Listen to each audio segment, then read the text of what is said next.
Akhil Bharatiya mid day meal कर्मचारी महासंघ नवी दिल्ही प्रेरित द्वारा દેશવ્યાપી ધરણા પ્રદર્શન કરવામાં આવ્યા અને દેશના પ્રધાનમંત્રીએ તેમજ કેન્દ્રીય શિક્ષણ મંત્રી શ્રી અને ગુજરાત સરકારના મુખ્યમંત્રી શ્રીને આયોજનના લાખો રસોઈયાએ મદદનીશ અને સંચાલકોના જટિલ પ્રશ્નો પરત્વે ધ્યાન આકર્ષિત કરવા માટે જિલ્લા કલેક્ટર કચેરીએ 3 આવેદનપત્રો આપવામાં આવ્યા, જેમાં તે લોકો દ્વારા 6 માંગણીઓ પણ કરવામાં આવી. ત્યારે આ કેન્દ્ર પુરસ્કૃત આ આયોજન પીએમ પોષણ શક્તિ નિર્માણ યોજનામાં ગુજરાતના 1 લાખ સહિત દેશમાં 25 લાખ જેટલા રસોઈયા કામ કરી રહ્યા છે અને દેશમાં રોજિંદા 11 કરોડ બાળકોને ભોજન પીરસી માત્ર ભારત સરકાર નિર્દેશિત 1000 પ્રતિમાસિક માદન વેતનની જોગવાઈ પણ છે. ત્યારે એ મુખ્ય માગણી સાથે માસિક 10,000 વેતન આ યોજનાનું ખાનગીકરણ રોકવા, શ્રમ વિભાગ અંતર્ગત અન્ય સમાન કામ કરતા રસોઈયાને જે જોગવાઈ છે એ મુજબ સામાજિક સુરક્ષા સહિતના લાખો આપવાની માગણી સહિત 9 માગણી ભારત સરકાર સમક્ષ કરવામાં આવી હતી.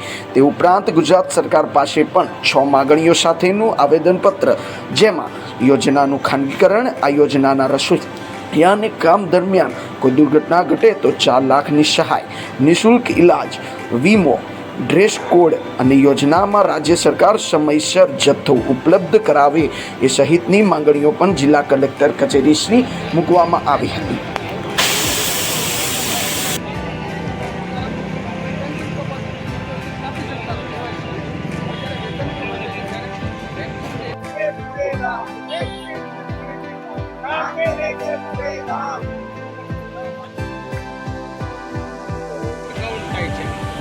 એને પણ 350 જે કામ નથી કરવાનું એને પણ અન્યાયકારી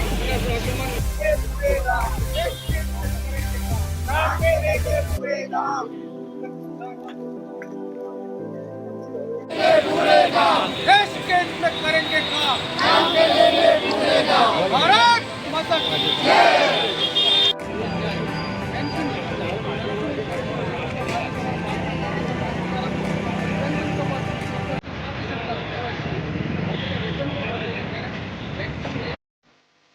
राजेंद्र सुबी चुड़ासमा अखिल भारतीय बीटीपी कर्मचारी महासंघ अध्यक्ष आज रोज અમે દેશવ્યાપી ધરણા કાર્ય મિડ ડે મીલના આ યોજનામાં 25 લાખ રસોઈની મેળ પર બહેનો છે.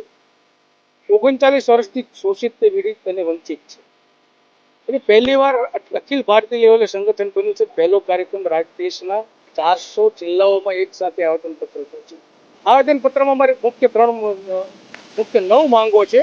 આ યોજનાનું ખાનગીકરણ અટકાવવું, આ યોજનામાં કામ કરતા રસોઈયાઓને માસિક 10,000 વેતન આપવું, એ સહિતના શ્રમ અને રોજગારના અમને લાભો મળે. સહિત કુલ 9 માંગો અમે આજે કલેક્ટર કચેરી ખાતે અમદાવાદ જિલ્લાના રસોઈયાને મદદથી સંચાલક ભાઈઓ બહેનો ઉપસ્થિત થઈ અને માનનીય મહેરબાન કલેક્ટર સાહેબને આવેદનપત્ર નરેન્દ્રભાઈ મોદી સાહેબને અને શિક્ષણ મંત્રી ધર્મેન્દ્ર પ્રધાન સાહેબ મોકલવાના છે. આ કાર્યક્રમ દેશવ્યાપી છે. 400 જિલ્લાઓમાં થવાનો છે. એ પૈકી અમદાવાદના જિલ્લા મથકે મારે હાજર રહેવાનું છું, ગુજરાતના મારું હોમ ટાઉન હોવાના હિસાબે. એ ઉપરાંત અમે આ યોજના 1984 ગુજરાત સરકારમાં ચાલુ છે. 1984માંથી યોજના ચાલતી હોતી સંપૂર્ણ સત્તર છે. ગુજરાતની ભાજપ સરકાર સમક્ષ અમારી 6 માંગણીઓ છે. એ પણ આજે કલેક્ટર સાહેબ સાથે અમે રજૂ કરવાના છે.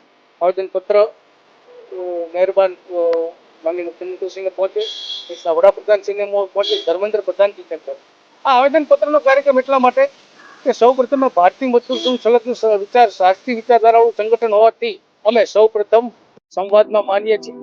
રાષ્ટ્ર ઉદ્યોગ પહેલા જોઈએ છે, ઉદ્યોગિક પહેલા જોઈએ છે, સૌથી છેલ્લે શ્રમિક. એટલે છેલ્લા તબક્કે અમે આવીને પહોંચ્યા છીએ. 39 વર્ષથી આ યોજનાના 25 લાખ રસોઈ અને ગુજરાતના 1 લાખ રસોઈ પર મદદની સંચાલકોનું શોષણ થતું હોય તો હવે અમારે શાંતિથી બેસી ન રહેવું જોઈએ. આ પાસેરામાં પહેલી પૂર્ણ છે.